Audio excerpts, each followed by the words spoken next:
How many bottles are filled every day? 100,000. 100,000.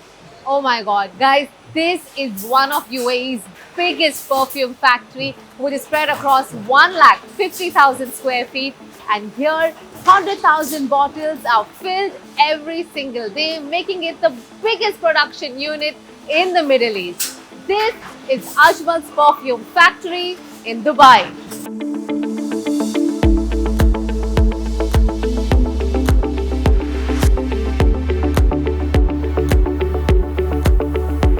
What started in the owner's backyard is today Middle East's leading perfume brand. Ajmal Perfumes is exporting their products to more than 50 countries and they have more than 300 stores.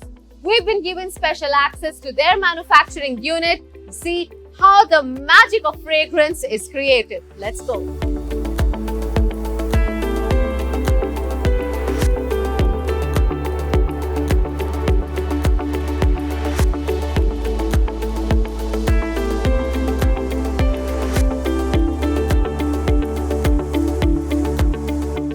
Well, this manufacturing unit is huge and they have too many divisions, and I can see the CEO of Ajmal Perfumes right here.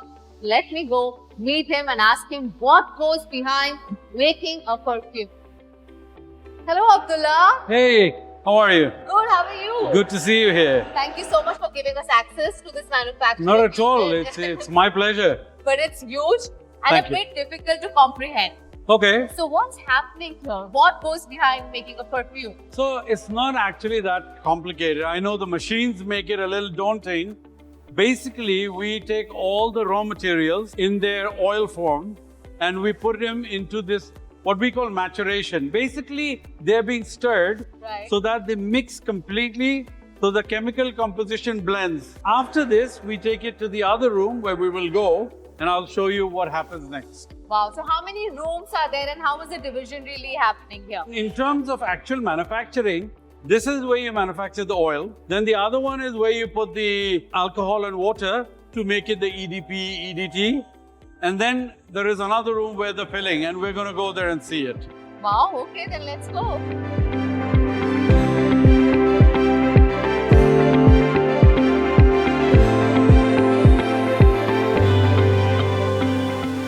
Such a strong smell. This is not strong. So what is it that I can smell? What This is a product called cypriol. Okay. So it's a wood. Okay. And the extract of the wood. You can smell the woodiness. Here is the oud resin that we extract. Abdullah, now I'm very intrigued to know how a perfume is actually made. So let's begin by talking about the raw materials. Where do you or where does Ajmal source its raw materials from? As we get some of the best raw materials from around the world, it's not just one area.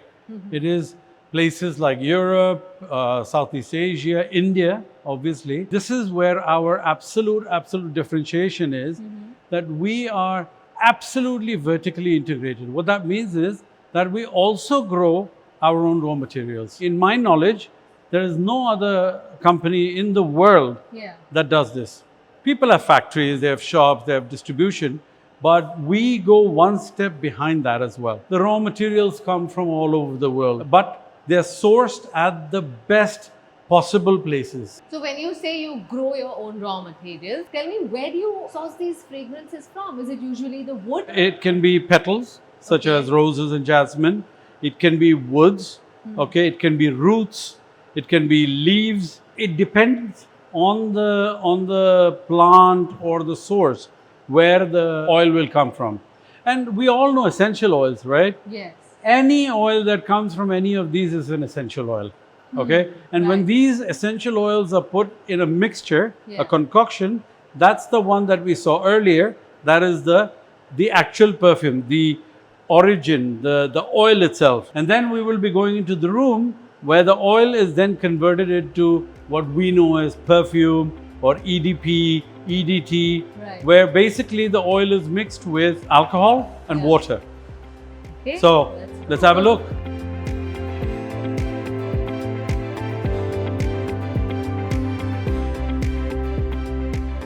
So this is the nerve center of what we call maceration. What is maceration? Maceration is basically ensuring, because everything, even if you use all natural material, it is a chemical process, right? So in here, Yeah. no manual intervention happens. Alcohol and water at the right, obviously, proportion is put in here, and Right. there is stirring going on inside. Okay? In these metal vats, there is stirring happening, Yeah. and this will go on for anything between 25 to 45 days, depending on the raw materials. Certain raw materials need more time, others they can be managed less time. What the chemists do is they keep taking out samples from here Okay. and checking olfactively, as well as they go send it to the lab to check, is there adulteration, is there a problem? So Right. at every step, we ensure that the quality is being measured, and there is a team with quality control who is looking at the assurance that happens. We chill the perfume. So we take it through this chiller, Right. okay? And at about 4 degrees, any kind of sedimentation or any other further process of chemical mixture will stop. So that gets cleaned out, and the final, we call it a juice, the perfume is then stored in the vats Okay. to be filled in the filling section where we are going to go next.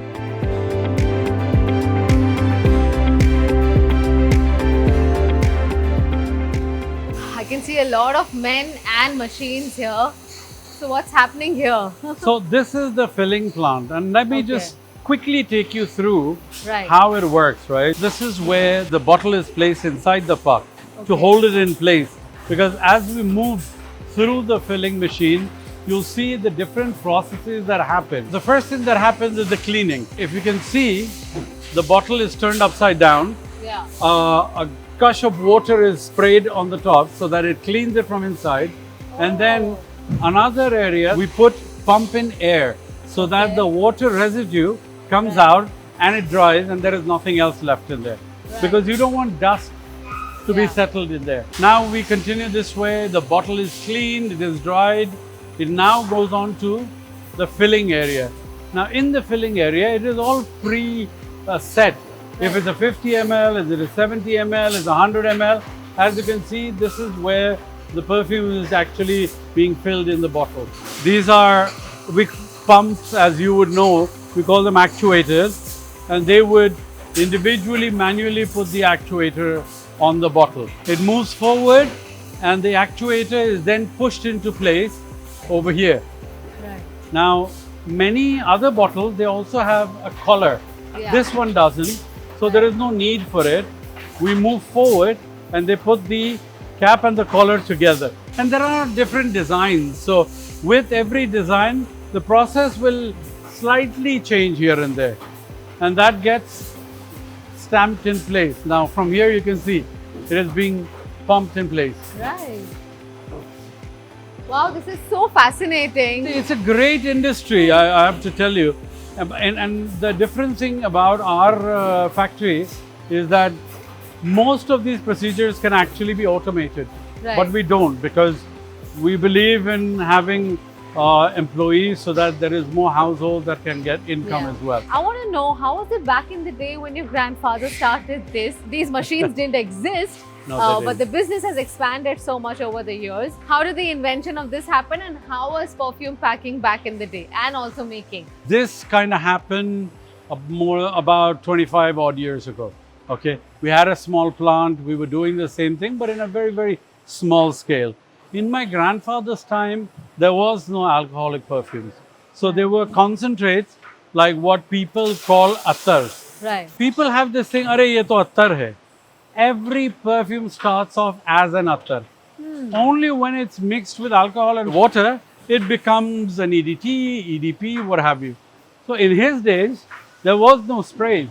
There was only, from the bottle, you would pour it into these small bottles or big decanters, what have you.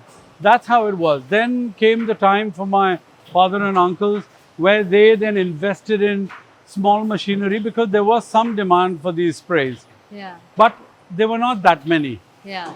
That then further changed after I came. In fact, we have another factory, Yeah. but this one was made and inaugurated in 2004. Okay. So since then also a lot more has been evolved. Right now we can do about 50,000 units a day. We are going to put more lines. Something that has caught my attention is the vision, mission, and values board out there. So, what is it all about, and is it to align everybody who's working at Ajmal Perfumes with your goals? Well, frankly speaking, this has happened way before I became CEO. Okay. So we had already put our vision and mission and values over there so that employees know, what is the vision of the organization. They understand the mission, the values. Will any organization in the world say they actually, execute everything? No, it doesn't work that way. But at least we are reminded all the time that look, all of us should be in the same direction. And one of the main reasons why we did it is so that everybody, from a laborer to a manager to an executive, anybody and everybody should know why does the organization, they call it reason to exist, the purpose. Yeah. And this is our purpose. Right. And what is the goal? I want to be a globally recognized brand. As I mentioned, 60 now, in let's say 5 years max, I want to reach 120 countries at least. This has been very insightful, Abdullah. I've Thank you. learned a lot about perfumes. So thank you very much for showing us around, decoding it for us as to what pleasure. goes behind making a perfume. Thank you so much. My pleasure. Thank you so much.